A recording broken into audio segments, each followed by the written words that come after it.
রামিসা ছোট্ট মাছুম বাচ্চা। আর যখনই রামিসার কথা মনে হচ্ছে তখনই আমাদের জাফরিনের মুখটা ভেসে উঠছে আমার চোখের সামনে, মনের মধ্যে, যে এত একটা ছোট বাচ্চা, ঠিক এই বাচ্চাটার উপরে কেন মানুষের নজর পড়ল। যে বয়সে রামিসা খেলবে, ঘুরবে, আর সেই বয়সে রামিসাকে নিতে হলো পৃথিবীর সবচেয়ে কঠিনতম চাপ।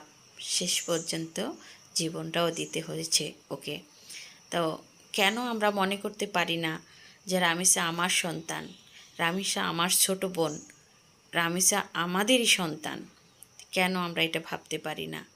আর যতবার দেখছি, সত্যি একদম মনের মধ্যে এত অস্থিরতা লাগছে যে এত ছোট বাচ্চা কিভাবে পারলো যে লোকটা এই কাজ ঘটিয়েছে তারও ছোট বাচ্চা আছে।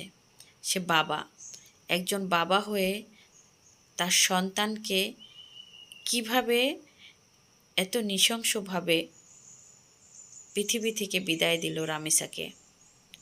এর শাস্তি আমরা দেশের জনগণ হিসেবে হলেও আমরা চাই এর সুষ্ঠু বিচার হোক, অবশ্যই বিচার হোক।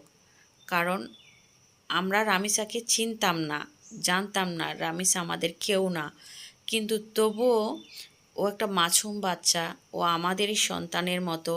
এই যে বললাম, জাফরিনের মুখটা আমার ভেসে উঠছে যে আজকে তো এই কাজটা জাফরিনের সাথে হতে পারত, তখন আমরা কি করতাম। এই যে অনুভূতিটা আমাদের ভিতরে আসছে, যে আমরা অস্থির হয়ে যাচ্ছি, আমরা মেনে নিতে পারছি না এটা কিভাবে হলো, কিভাবে করতে পারলো।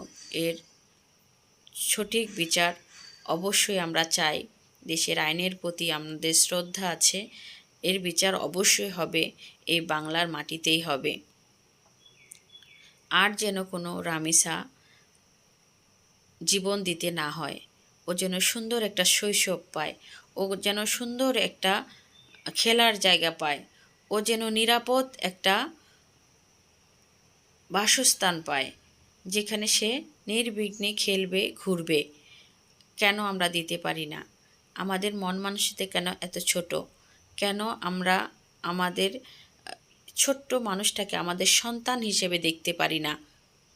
আর যদি মনে হতো যে এ আমার তো সন্তান, ও খেলবে, ঘুরবে, কেন আমি খারাপ নজর দিব, খারাপ দৃষ্টি দিব এই ছোট মাসুম বাচ্চাটির প্রতি?